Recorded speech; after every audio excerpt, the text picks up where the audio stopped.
Welcome dear student, welcome to this video. As you know हम लोग जो है वो ऑर्गेनिज्म एंड पॉपुलेशन पढ़ रहे हैं।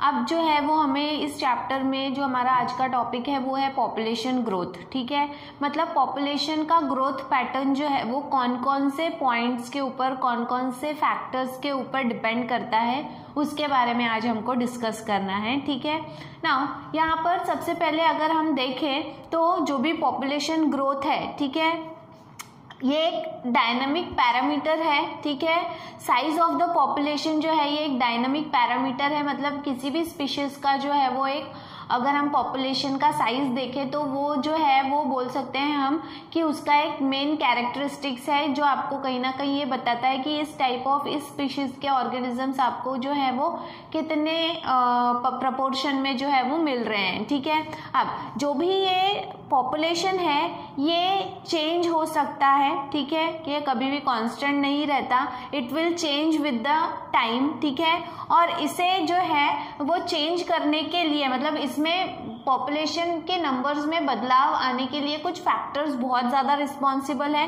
कौन कौन से फैक्टर्स हैं, जैसे कि अवेलेबिलिटी ऑफ फूड। ठीक है, कितने मात्रा में वहाँ पे जो है वो स्पीशीज के लिए खाना अवेलेबल है, उसके ऊपर भी उस ऑर्गेनिज्म का पॉपुलेशन डिपेंड करता है। प्रिडेशन प्रेशर, मतलब उस स्पीशीज को खाने वाला जो शिकारी है वो वहां पर उस एरिया में कितने ज्यादा क्वांटिटी में प्रेजेंट है, ठीक है, उसके ऊपर डिपेंड करता है। एंड एडवर्स वेदर, जो भी वातावरण है वो अगर अनफेवरेबल है, मतलब अनफेवरेबल एनवायरमेंटल कंडीशन है, ठीक है, तो भी जो पॉपुलेशन है उसको अफेक्ट होगा। तो ये कुछ ऐसे फैक्टर्स हैं जो कहीं ना कहीं पॉपुलेशन के नंबर को कम या ज्यादा करने के लिए रिस्पॉन्सिबल होते हैं। ठीक है, पॉपुलेशन किसी भी स्पीशीज की कभी भी कहीं पर भी कांस्टेंट नहीं होती, और वो कांस्टेंट क्यों नहीं होती, क्योंकि बहुत सारे फैक्टर्स हैं जो उसमें जो है वो इंक्रीज या फिर डिक्रीज करते हैं। और ये फैक्टर है फूड है, या फिर प्रेडेटर प्रेशर है, या फिर एडवर्स वेदर है। ये सब कुछ ऐसे फैक्टर हैं जो पॉपुलेशन के जो पैटर्न है, ग्रोथ पैटर्न, उसको अफेक्ट करता है। ठीक है, these changes in the population density that gives us some idea whether it is flourishing and और डिक्लाइनिंग। मतलब इन फैक्टर्स में अगर कुछ बदलाव आते हैं, जैसा चल रहा है वैसा ही है, तो मतलब जो ग्रोथ पैटर्न है पॉपुलेशन का that will be the same. लेकिन अगर इसमें जो भी ये फैक्टर्स हैं इनमें कुछ भी चेंजेस होते हैं तो वो आपको कहीं ना कहीं जो है वो एक अंदाजा देगा कि जो भी ये पॉपुलेशन है उस पर्टिकुलर स्पीशीज की पॉपुलेशन डेंसिटी वो फ्लरिश मतलब बढ़ रही है, या डिक्लाइनिंग मतलब कम हो रही है। ठीक है, then density of population in a habitat during a given period fluctuate due to changes in 4 basic processes. अब जो भी एक पर्टिकुलर एरिया की बात अगर हम करें तो किसी भी पॉपुलेशन की जो डेंसिटी है वो 4 बड़े प्रोसेसेस की वजह से जो है वो अफेक्ट होती है। 4 बड़े प्रोसेसेस कौन कौन से हैं, मतलब the density of population will be changing because of these factors. ठीक है, सबसे पहले है new births and immigration. New births and immigration जो है, इसमें new birth is represented by B and immigration is represented by I, वो आगे है। ठीक है, तो यहाँ पर देखो new births B and immigration ये कंट्रीब्यूट कर रहा है क्या, न्यू बर्थ मतलब उस पॉपुलेशन में नए इंडिविजुअल्स का क्या हो रहा है, एडिशन हो रहा है। ठीक है, और इमिग्रेशन मतलब क्या, बाहर के पॉपुलेशन से सेम स्पीशीज के लोग जो हैं वो उस पॉपुलेशन में ऐड हो रहे हैं। मतलब यहाँ पे क्या हो रहा है, न्यू बर्थ भी एडिशन कर रहा है, बाहर से आए हुए लोग भी वहां पे ऐड हो रहे हैं। इसका मतलब क्या है कि पॉपुलेशन क्या हो रही है, बढ़ रही है, पॉपुलेशन डेंसिटी क्या हो रही है, इंक्रीज हो रही है। ठीक है, तो ये जो है ये पॉपुलेशन डेंसिटी को इंक्रीज करेगा by adding new individuals, either by new birth, either by immigration, that means the addition of new individual from other area of the same species. Then deaths and emigration. Deaths मतलब क्या, वहां पे number of individual कम हो रहे हैं, और emigration मतलब क्या, उस पॉपुलेशन को छोड़कर वहां से कुछ लोग जो हैं, मतलब कुछ स्पीशीज, उस सेम स्पीशीज के कुछ इंडिविजुअल्स हैं जो उस पॉपुलेशन को छोड़कर दूसरी जगह जा रहे हैं। मतलब दोनों केस में नंबर ऑफ इंडिविजुअल्स क्या हो रहे हैं, कम हो रहे हैं, मतलब पॉपुलेशन जो है वो क्या हो रही है, डिक्रीज हो रही है। ठीक है, तो ये ऐसे 4 फैक्टर हैं जो पॉपुलेशन डेंसिटी में बदलाव के लिए रिस्पॉन्सिबल होते हैं, एडिशन या फिर डिलीशन। एडिशन करने के लिए जो है वो new birth is responsible and immigration is responsible. Deletion करने के लिए जो है वो death and emigration is responsible. यहाँ पे डेफिनेशन दिया हुआ है, इमिग्रेशन इज रिप्रेजेंटेड बाय आई। ये रिप्रेजेंटेशन क्यों दिया है, क्योंकि बाद में फॉर्मूला है उसमें आपको समझ में आया कि आई क्या है, बी क्या है, डी क्या है, ठीक है। Immigration is the number of individuals of the same species that have come into habitat from elsewhere during the time period under consideration। now देखो क्या बोल रहे हैं कि यहाँ पर इमिग्रेशन, अभी जैसे बताया मैंने आपको, इमिग्रेशन का मतलब है कि सेम स्पीशीज के लोग जो हैं एक पर्टिकुलर टाइम पीरियड में जो है वो बाहर से उसी स्पीशीज के पॉपुलेशन में ऐड हुए हैं। वो पहले उस पॉपुलेशन का हिस्सा नहीं थे, वो कहीं और रहते थे, लेकिन वो वहां से निकलकर वो उस पॉपुलेशन में क्या हुए हैं, ऐड हुए हैं, ठीक है। और उसे क्या कहा जाएगा, इमिग्रेशन, ठीक है। एंड देन एमिग्रेशन, एमिग्रेशन में क्या हो रहा है, is the number of individuals of the population who left, जो यहाँ से क्या किए हैं, छोड़ के गए हैं। मतलब नंबर ऑफ इंडिविजुअल जो एक पॉपुलेशन को छोड़कर जो है वो बाहर चले गए हैं, the habitat during the time period, मतलब उस पर्टिकुलर टाइम पीरियड में जो है वो कितने इंडिविजुअल उस पॉपुलेशन को छोड़कर दूसरे पॉपुलेशन में चले गए या कहीं और चले गए, उसे कहा जाएगा क्या, एमिग्रेशन, ठीक है। Then it is represented by E. अब यहाँ पे देखो, एक टाइम पीरियड में आप कैसे पॉपुलेशन डेंसिटी को कैलकुलेट करोगे। तो अगर if n is the population density, ठीक है, and t is the time, t जो है वो एक टाइम है, तो डेंसिटी अगर आपको एक टाइम में कैलकुलेट करनी है विच इज t+1, t+1 मतलब जो पहले टाइम था जब वो पॉपुलेशन डेंसिटी थी, अब उसमें क्या कम हुआ, क्या ज्यादा हुआ, उसको वो टाइम को क्या किया है, t+1 कहा है, ठीक है। कैन बी कैलकुलेटेड एज, देखो n t+1, ठीक है, n t+1 मतलब क्या, population density at time t+1, ठीक है। Can be calculated by addition of b मतलब क्या, बर्थ, ठीक है, न्यू बर्थ, प्लस आई मतलब क्या, इमिग्रेशन, ठीक है, माइनस डी मतलब क्या, डेथ, ठीक है, डेथ रेट, और प्लस ई मतलब क्या, एमिग्रेशन। तो ये फॉर्मूला है जिसके थ्रू आप जो है वो नए समय में कितने नए इंडिविजुअल वहां पर ऐड हुए हैं माइनस कितने इंडिविजुअल वहां से बाहर चले गए हैं, क्योंकि ये दोनों मतलब क्या होगा, बी प्लस आई मतलब क्या होगा, न्यू इंडिविजुअल्स एडेड, बी मतलब बर्थ और आई मतलब इमिग्रेशन जो बाहर से आए हैं, माइनस डी मतलब क्या, डी मतलब डेथ, कितने वहां से जो उस पॉपुलेशन में से जो है वो मर गए हैं, और ई मतलब क्या, एमिग्रेशन मतलब वो उस पॉपुलेशन को कितने लोग छोड़कर गए हैं, ठीक है। तो इस तरह से एक पर्टिकुलर टाइम पीरियड में जो है वो आप उस पॉपुलेशन की, उस पर्टिकुलर स्पीशीज के पॉपुलेशन की जो है वो पॉपुलेशन डेंसिटी जो है वो कैलकुलेट कर सकते हैं, ठीक है। तो ये फॉर्मूला दिया हुआ है। देन इसके बाद में है ग्रोथ मॉडल।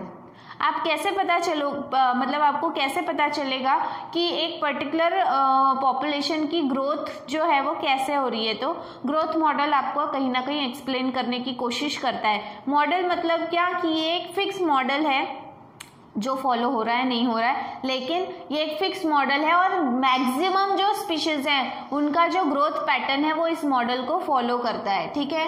तो we have been concern about unbridled human population growth and problem created by it in our country, and it is therefore natural for us to be curious if other animal population in nature behave the same way or show some resistant or on growth। अभी देखो क्या बोले हैं यहाँ पर। अगर हम growth model की बात करें तो अगर हम हमारे कंट्री की बात करेंगे तो हमारे कंट्री में जो है वो ग्रोथ पैटर्न देखेंगे आप तो ग्रोथ पैटर्न जो है वो हम अगर कंसीडर कर रहे हैं तो ग्रोथ पैटर्न जो है वो बहुत अलग है, ठीक है। पॉपुलेशन रेट जो है वो क्या हो रहा है, ग्रो होते जा रहा है, बढ़ते जा रहा है, पॉपुलेशन जो है वो बढ़ते चली जा रही है, ठीक है। तो अगर हम जो है वो ह्यूमन बीइंग का कंपैरिजन जो है वो एनिमल से करें तो हमें कहीं ना कहीं जो है ये चीज़ जो है वो अट्रैक्ट करती है, या हमें क्यूरियस, हमारे दिमाग में जो है वो क्यूरियसिटी तैयार करती है कि ताकि हम मालूम करें कि जो एनिमल्स हैं उनका ग्रोथ पैटर्न भी क्या ह्यूमन ग्रोथ पैटर्न की तरह ही है, ठीक है। और इसे एक्सप्लेन करने के लिए जो है वो दो मॉडल यहाँ पे प्रपोज किए गए हैं, दो मॉडल हैं ग्रोथ मॉडल, ठीक है। पहला है एक्सपोनेंशियल ग्रोथ और दूसरा है logistic growth, which is also called as sigmoid pattern या फिर सिग्मॉइड कर्व, ठीक है ना। देखो सबसे पहले एक्सपोनेंशियल ग्रोथ मतलब क्या है, एक्सपोनेंशियल मतलब जहाँ पे एक्सपांशन हो रहा है, ग्रोथ हो रही है, ज़्यादा नंबर्स ऐड हो रहे हैं, ठीक है, उसे क्या कहा जाएगा, एक्सपोनेंशियल ग्रोथ ना। एक्सपोनेंशियल ग्रोथ में देखो एक आपको जो है वो एक ग्राफ दिया हुआ है जिसमें नीचे टाइम है और ऊपर पॉपुलेशन साइज है। देखो एक पर्टिकुलर टाइम में जो है एक पॉपुलेशन का जो साइज था वो बहुत कम था, धीरे धीरे वो लगातार क्या हो गया, बढ़ते चला गया। What is the reason for such type of intensive growth, immense growth in the population. तो एक्सपोनेंशियल ग्रोथ पैटर्न जो है या एक्सपोनेंशियल ग्रोथ मॉडल आपको कब देखने मिलता है, जब जो भी नेचर है, नेचर में availability of food, water, nutrient, जो भी ज़रूरतें हैं उस पर्टिकुलर स्पीशीज की, वो अगर ज़्यादा क्वांटिटी में, मतलब जो है वो अनलिमिटेड क्वांटिटी में अगर अवेलेबल है, तो ऑब्वियसली ऑर्गेनिज्म जो है उन्हें सारी सुख सुविधाएं मिल रही हैं, जिसकी वजह से ऑब्वियसली उनका जो है वो रिप्रोडक्शन रेट बढ़ेगा, ठीक है। रिप्रोडक्शन रेट बढ़ेगा तो उनके नंबर्स बढ़ेंगे, मतलब उनका पॉपुलेशन डेंसिटी भी क्या होगा, बढ़ेगा। तो एक्सपोनेंशियल ग्रोथ पैटर्न आपको कब देखने मिलेगा, in the condition where the resources are present और अवेलेबल अनलिमिटेडली। जो भी रिसोर्सेज उस पर्टिकुलर ऑर्गेनिज्म को लगते हैं उसके लिए वो भरपूर मात्रा में, अनलिमिटेड क्वांटिटी में जो है वो नेचर में जब अवेलेबल होते हैं तो जो ऑर्गेनिज्म है उसका ग्रोथ रेट बढ़ता है, उसका रिप्रोडक्शन का रेट बढ़ता है, उसका पॉपुलेशन बढ़ता है और उसी वजह से उसका पॉपुलेशन डेंसिटी भी बढ़ता है, ठीक है। लेकिन क्या होगा, रैपिड ग्रोथ हो रही है, रैपिड रिप्रोडक्शन हो रहा है, जिसकी वजह से नंबर ऑफ इंडिविजुअल्स जो हैं वो क्या हो गए हैं, ज़्यादा हो गए हैं। अब क्या हुआ, सबका जो रिसोर्सेज है, मतलब सबके जो ज़रूरतें हैं वो सारी एक ही तरह की है, तो उसकी वजह से उनके बीच में क्या होगा, कंपटीशन क्रिएट होने लगेगा, ठीक है। और कंपटीशन के चलते चार्ल्स डार्विन ने हमें बताया है कि जो फिट रहेगा वो सरवाइव करेगा और जो फिट नहीं रहेगा वो धीरे धीरे उसका क्या होने लगेगा, जो है वो खात्मा होने लगेगा, धीरे धीरे उसके नंबर्स जो है वो क्या होने लगेंगे, कम होने लगेंगे। तो जब कंपटीशन बढ़ेगा, क्योंकि नेचर में रिसोर्सेज अनलिमिटेड थे, उन अनलिमिटेड रिसोर्सेज का इस्तेमाल करके उस पर्टिकुलर स्पीशीज की पॉपुलेशन बढ़ी, लेकिन अब वो इस हद तक बढ़ गई है कि उनके बीच में जो है वो उन रिसोर्सेज को लेकर कंपटीशन होने लगा।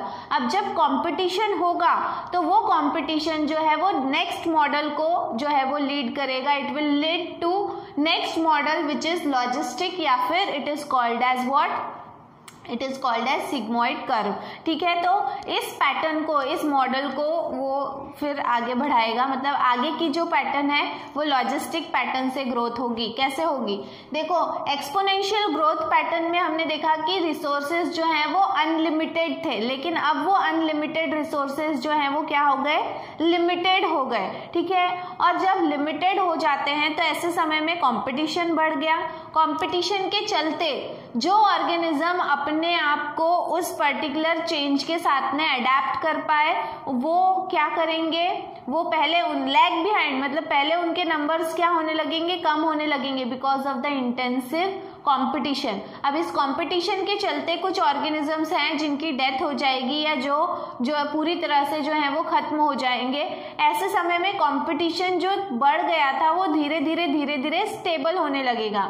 जैसे ही कंपटीशन जो है वो स्टेबल होगा, देखो यहाँ पे क्या कहा है, पहले कम थी पॉपुलेशन जिसे लैग फेज कहा गया है, फिर उसके बाद में पॉपुलेशन लगातार बढ़ने लगी which is called as log phase या फिर एक्सपोनेंशियल फेज, ठीक है। उसके बाद में डिमिनिशिंग ग्रोथ फेज, मतलब यहाँ पर आकर ग्रोथ जो है वो क्या हो गई, कम हो गई, रुक गई। क्यों रुक गई? क्योंकि उनके बीच में कंपटीशन इतना बढ़ गया कि रिप्रोडक्टिव रेट क्या हो गया, कम हो गया। जो पहले फेज में था एक्सपोनेंशियल फेज में जो रिप्रोडक्शन का रैपिड फेज था, रैपिड रेट था, वो धीरे धीरे क्या हो गया, कम हो गया। अब डिमिनिशिंग ग्रोथ फेज मतलब डिमिनिश यानी क्या, ग्रोथ फेज वहां पर आकर क्या हो गया, पूरी तरह से रुक गया, स्टॉप हो गया, या धीरे उसका जो गति है वो कम हो गई, धीमी हो गई। उसके बाद में है स्टेशनरी फेज, और एक समय ऐसा आएगा कि इस कंपटीशन के चलते जो ऑर्गेनिज्म फिट नहीं है वो वहां से हट जाएंगे, वहां से जो है उस पॉपुलेशन से रिमूव हो जाएंगे, और जो भी ऑर्गेनिज्म अब वहां पे बचेंगे वो क्या हो जाएंगे, उनका जो ग्रोथ है that will be stabilize, stable हो जाएगा ना, उनका ग्रोथ जो है वो एकदम बढ़ेगा, मतलब उनका जो नंबर है वो ना एकदम बढ़ेगा, पॉपुलेशन डेंसिटी ना एकदम इंक्रीज होगी और ना ही एकदम कम होगी, मतलब वो एक स्टेबल फॉर्म जो है वो यहाँ पे तैयार कर लेगा, जिसकी वजह से ये आपको कैसे साइन का दिख रहा है, सिग्मा साइन से मैच कर रहा है, इसीलिए इसे सिग्मोइड कर्व भी कहा जाता है, या फिर it is called as logistic growth pattern, ठीक है। तो इस तरह से जो है वो ग्रोथ मॉडल जो है वो दो मॉडल प्रपोज किए गए, एक है एक्सपोनेंशियल ग्रोथ और दूसरा जो है वो है लॉजिस्टिक ग्रोथ। अब कुछ ऑर्गेनिजम्स हैं जो क्या करते हैं, बिल्कुल अलग काम करते हैं, जैसे कि अनफेवरेबल अगर एनवायरमेंट रहा तो वो ज़्यादा से ज़्यादा अमाउंट में रिप्रोडक्शन करते हैं, मतलब छोटे ऑर्गेनिज्म तैयार करेंगे और नंबर ज़्यादा रहेंगे। और कुछ ऑर्गेनिजम्स ऐसे होते हैं जो कम नंबर ऑफ इंडिविजुअल्स तैयार करते हैं लेकिन उनका साइज जो है वो बड़ा होता है। तो इस तरह से जो है वो भी ग्रोथ पैटर्न है, कुछ ऑर्गेनिजम्स जो हैं वो इस तरह का ग्रोथ पैटर्न जो है वो अपनाते हैं। तो इस तरह से हमने आज के इस वीडियो में देखा what is population growth, what are the model of growth, ठीक है, ग्रोथ मॉडल्स क्या क्या हैं वो हमने देखा, what is exponential growth, what is logistic growth, what is sigmoid curve, ये सारी चीजें हमने देखी। इसके बाद में जो है जो आपका नेक्स्ट टॉपिक रहेगा वो हम देखने वाले हैं हमारे नेक्स्ट वीडियो में। Till then thank you very much.